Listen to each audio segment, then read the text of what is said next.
Hello and welcome to Inside Rugby with Mark. My name is Mark, and in this video I'm going to do a preview show of the game between France and the New Zealand All Blacks to be played at the Stade de France in Paris on Saturday. Let's get into it.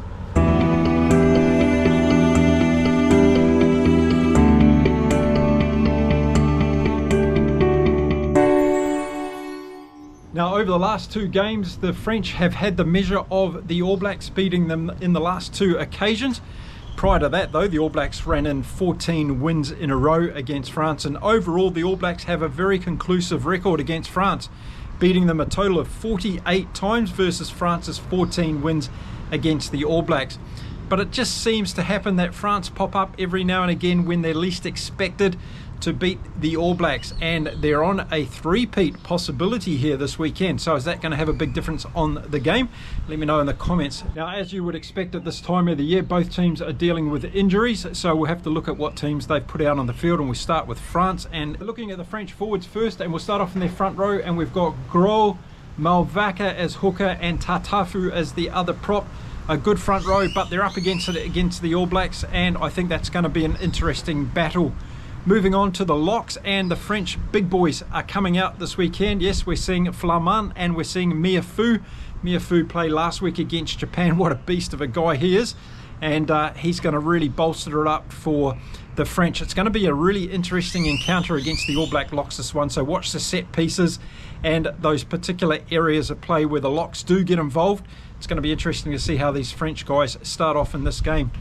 Okay, moving on to the back three for the French forwards to start this game. We're going to say Boudin, we're going to see Roumat, and we're going to see Gregory Aldrit at number 8. A fantastic player, of course, Gregory Aldrit. But they're up against it in the All Black Lucies, and I think that's going to be an area of concern for this particular French team. Have a look at the French backline that's going to start the game, and at number 9 we've got the master, of course, Antoine Duponts. And what do we say about him? He's playing brilliant, of course, and he can be a game changer in any game that he plays. So let's watch how he goes in this game, as I'm sure we all will. His ability to kick off both feet, his running game, his passing game, he's just an extraordinary player. I love watching him play. It doesn't matter whether he's playing for his international side or his club side. It's just an absolute pleasure to watch Dupont play rugby. It's as simple as that. And then outside him, we've got Thomas Ramos, who's in the number 10 jersey now. And I think this is a good experiment that Fabien Galthié is putting together. I like Ramos at 10. I think he's got a lot of good attributes of a 10. Of course, he's great kicking off the tee with a very high percentage. So expect Ramos to be a very important part of this game for the French. Okay, moving on to the centres for France. And we're going to see Moefana at 12 and Fickou at 13. Fickou on his day can be one of the best in the world. It just depends on who turns up really for these two French inside and outside centres. And again, it'll be a pivotal area of the game and what they're like, not only on their attacking phases but also in their defensive work. So watch out for Moefana and Fickou. Okay, moving on to the wings for France, we've got one of my favourite players that's going around in world rugby at the moment, Louis Biral-Berry. Absolutely brilliant young man, absolute speedster, can find the try line, does great little kicks through and regathers the ball to score tries. Expect him to be a pain in the butt for the All Blacks in this game if he gets some ball out wide there on the wing. And then moving on to the other wing for France, and we're going to see a player we haven't seen since the Rugby World Cup pool stages, and his name's Villery. And I think he played against Uruguay, if I remember right, for his last game for France.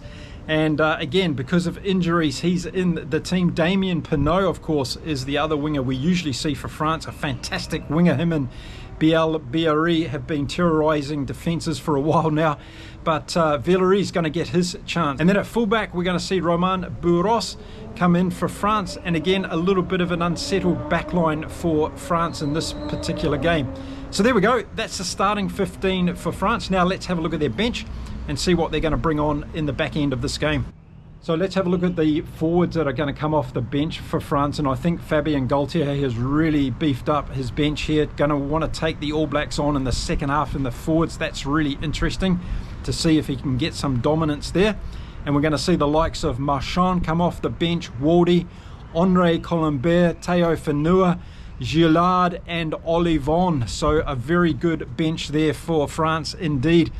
And then looking at the backs that France are going to bring on, we've got Lagrac and we've got Gailleton, who is one of the up-and-coming stars of French rugby. If you haven't seen him play, wait for him to come on he's surely going to shine in this game and have an opportunity. Okay, moving over to the All Blacks now, and I've got a smile on my face, folks, because there's a couple of good moves here, and I think you're going to be pleased with some of it as well. Let's start off looking at the All Blacks forwards, and in the front row we've got Tamaiti Williams, we've got Cody Taylor back in the team, and we've got Tyrell Lomax in the front row. So this is an awesome All Black front row. I think these guys are going to give the French a bit of a hard time up front. Then moving on to the locks for the All Blacks, and we've got the predictable Scott Barrett and Tupou Vai there at the moment. These guys have been given the nod by Scott Robertson for most of the season this year, and they're going to be starting what we appear to be having as a crucial game for the All Blacks as they go for 3 wins against the top 3 teams they're playing at the back end of their Northern Tour. Now moving on to the back 3 in the forwards to start this game for the All Blacks, and the smile is on the face because we're getting what we wanted to see, folks. Yes, we're going to see Ardie Savea at 7. We're going to see Wallace Satiti at 8, and we're going to see Sapini Finau at number 6. So there we go. We finally get to see it. Unfortunately, Sam Cane has got a head injury and wasn't available for selection in this particular game. But one man, Paul Luck, creates an opportunity for others, and we've all been wanting to see more of Wallace Satiti at number 8 and Ardie Savea at 7. So now we can really assess how these boys go together in those particular positions, and whether or not we see a big difference to this All Black breakdown process around the field. So there we go. That's the starting 8 for the All Blacks in this particular game. I'm pretty happy with it. I think it's really good. I know we've been talking a lot about the locks and who should be starting, and a lot of people have been talking about Scott Barrett and his captaincy. But you know what? Razor's not going to change it at this time of the year. We'll have to wait for 2025 to see whether or not we're going to get any changes. But that's what we're going to see on Saturday against France to start this game for the All Blacks. Now let's move on to the back line. And again, I see some good decisions here, and we'll talk about that. So starting off at number 9, it's Cam Roigard coming in for Cortez Ratama. And as we expected from that last game against Ireland, Ratama was a little bit slow, got caught out. He was not protected by his forwards, I thought, on a couple of occasions. But we're seeing Cam Roigard get better and better as his fitness comes back to the level we expect at international level, but also he gets back into that rhythm of playing international games. So I'm happy Cam Roigard starting this one. My only concern is, let's see how Ratama does off the bench, because I don't think that's his best position to play in this All Black team. And then outside Roigard, we're going to see Beauden Barrett number 10, and as I have said in my previous videos, I'm happy about that. I'm happy that Beauden starts, although it's not my preferred selection, because I've been wanting to see Razor build depth in the 10 jersey, and it just hasn't happened this year in 2025. So I'm not going to go on about it any longer. We accept it for what it is. Beauden Barrett's going to be at number 10, and out of the 2 choices that Razor has been selecting this year, I think this is the right way to go. And then outside, we've got the predictable pairing of Jordie Barrett at number 12 and Rieko Ioane at number 13. Again, we've been seeing it all year, so we'll have to see how they go. A lot of you have been talking about the defensive attributes of Ioane in particular. I give you the nod on that. I'm not disagreeing. I just don't think he's the right guy in terms of creating opportunities on attack as the number 13 for the All Blacks. I'd rather see him on the wing or on the bench in this All Black team. Then moving outside to the wings, and we've got Caleb Clark, who's pretty much locked down that 11 jersey for the All Blacks. Had a fantastic season, I think, and really want to see him get a go this weekend against France. So watch out for Caleb Clark in the number 11 jersey. And then on the other side, we're seeing a change this week. Mark Taylor has a hand injury, so he's not going to be playing in this game. And we're seeing Sevu Reece come back in. And out of the wingers we've seen this year, I think Sevu Reece has probably not been the best for the All Blacks. And it has been in the last couple of games, we've seen the best out of Mark Taylor when he sticks to running in his lane, and he's been given those opportunities. I think he's really stood up. So we'll see how Sevu Reece goes. He's been given another opportunity. Can he prove himself again? At number 15, we're going to see Will Jordan again, and a lot of you have been saying that you're impressed with Jordan at fullback. It's the only position for him. Well, I think he's been playing well without playing brilliant. He's done a couple of really good tries, of course. He's good on the counter-attack, but there have been areas of his game that I think he's still getting used to in this fullback position for the All Blacks. So we'll have to see how he goes this weekend. So there we go. That's the starting 15 for the All Blacks. But I guess one of the crucial points of this game is going to be the bench, the impact they have in the second half. So let's have a look at the All Black bench that they're going to be bringing on. And I'm pretty impressed with the bench, because I think we're starting to now see the combinations off the bench that can make the difference for the All Blacks. And we're going to see the front row coming on of Amua, Tuanga Fasi and Tossi, and I think this is probably the best combination the All Blacks could have coming on in the second half. And then for the other two forwards, we're going to see Patrick Tuipulotu and we're going to see Peter Lakai. And again, I think this is a really good combination. Lakai just really needs to come on and have that impact against France, and he can consolidate himself in this All Black team. So I'm looking forward to this forward bench coming on for the All Blacks. On paper, they look really good. Are they going to be able to deliver it on the field? That's what we need to see. Okay, having a look at the bench for the backs for the All Blacks, and we're going to see three players come on. They're going to be Ratama, Anton Leonard-Brown and Damien McKenzie. Okay, let's go through each one of them. Ratama, I feel, is better starting the game. I don't think he's an impact player, and I think when we get to 2025, there's going to be some interesting calls around the halfback position for the All Blacks, because we've got Noah Hotham coming up as well. He's playing brilliant rugby, and 3 doesn't go into 2, but the All Blacks will need 3 halfbacks as they head towards the next Rugby World Cup. But it's going to be an interesting combination, I think, to see how Razor goes with his 9s next year. We've seen what he's done this year. He's favoured Ratama. Now he's bringing in Roygaard, and we'll have to see where Noah Hotham fits into that All Black selections in 2025. So let me know what you think about Ratama's year so far, and what do you think is going to happen with him in 2025. Love to read your comments on that one. Anton Leonard-Brown is coming off the bench again. Hasn't been doing it for me this year. I'm sorry. I know he's a good player without being a fantastic player. There's been games he's come on and he hasn't made an impact, but Razor's sticking with him, so let's see what he can do. And I think this might be down to a lack of number 12 ability within the All Blacks inventory. But is that a case, or are we just not trying out other players as we've been talking about all along in that particular position? And then lastly, it's Damien McKenzie. And I'm happy that Damien McKenzie is in the side, and I'm happier that he's starting on the bench, because I think this is really where he makes a difference for the All Blacks team. And we've seen it each time he comes in off the bench, the impact he has. We saw it against England. He was exceptional in that, and I expect him to do similar things against France. And in the combinations that we got, or the choices that we have between Beauden Barrett starting at 10, Damien McKenzie coming off the bench, for me, that works the best in this particular All Black team, because Razor hasn't started to develop the number 10 jersey for the All Blacks and giving other options. I hope to see that in 2025. So there we go. That's the All Black full team that's going to start this game. I really like it. I think there's a lot of potential there. If they're able to bring their A game against France, I think they're going to do very well. So let's get on now and talk about what I think is going to happen in this particular game. Okay, well, straight up, I'm going to say this. I think the All Blacks are going to do this, and they're going to do it very well. I think they're going to win by at least 14 points in this game. That's 2 tries. I think this All Black team is better than France. I just think the All Blacks are going to be too strong across the 80 minutes if they can put it together in this game. And I say if because we just see it on so many occasions. The consistency of this All Black team just hasn't been there through the entire season. And if they're able to put another good 20 minutes together at the back end of the game, then I'll start to be more of a believer in that area of their game. There's no doubt they're playing really good rugby at times.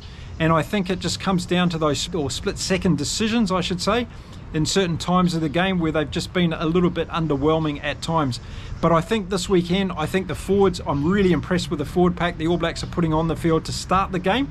And I'm also very impressed with what's coming off the bench. So I want to see Paddy Tuipulotu have a really big game, and Peter Lakai when they come off the bench. I think the front row replacements will do what they need to do.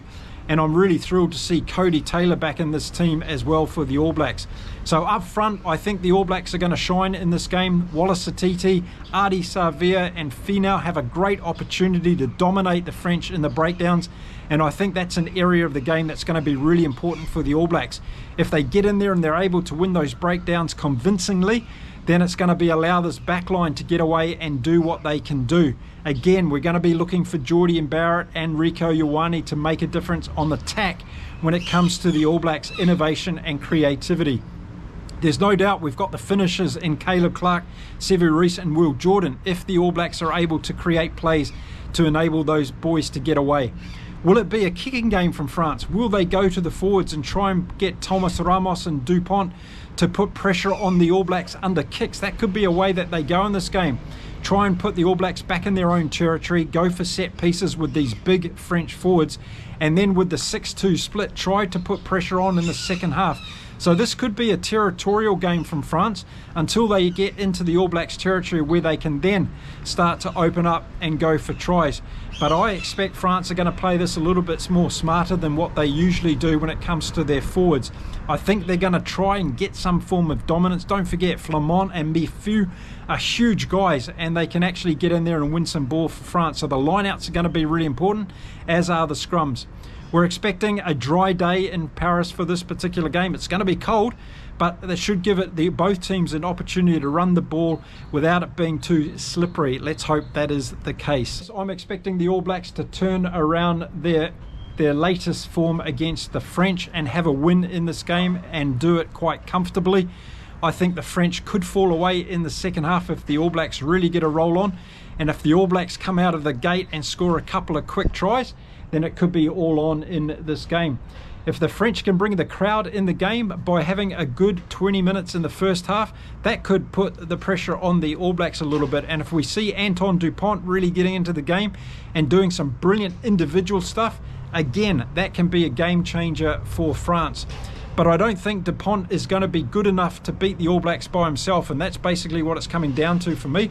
I think the All Blacks have got too much class across the entire pitch, and if they're able to turn it on for 60 or 70 minutes of this game, then that is going to be enough. When France do get their opportunity, when momentum swings their way, there's no doubt the All Blacks are going to be under pressure, and we're going to see once again how they're able to deal with that. We all know on their day the French can be totally unpredictable. They can come out of nowhere and turn it on, as they did in that first game of the Rugby World Cup against the All Blacks last year.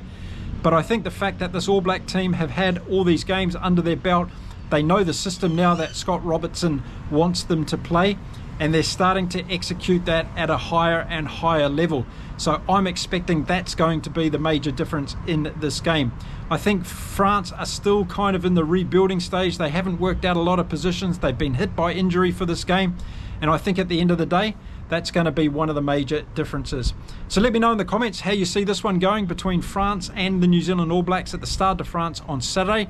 Really interested to know. Let me know what you think about the selections from both sides. Has Razor Robertson finally got it right with this All Black team, considering the injuries he's dealing with? And let me know what you think on some of those positions are going to happen in 2025 as well, particularly around the halfback. I'd like to know your view. Okay, that's it for this video. I'll be back, of course, with content across the whole weekend about all of the games, so keep your eyes tuned to Inside Rugby with Mark. I love your company here, love reading your comments, so keep those coming, and I'll see you again in the next episode. Until then, stay well, stay safe, everyone. It's time for me to say adios from beautiful Cancun in Mexico, and I'll see you again all very soon. Bye for now.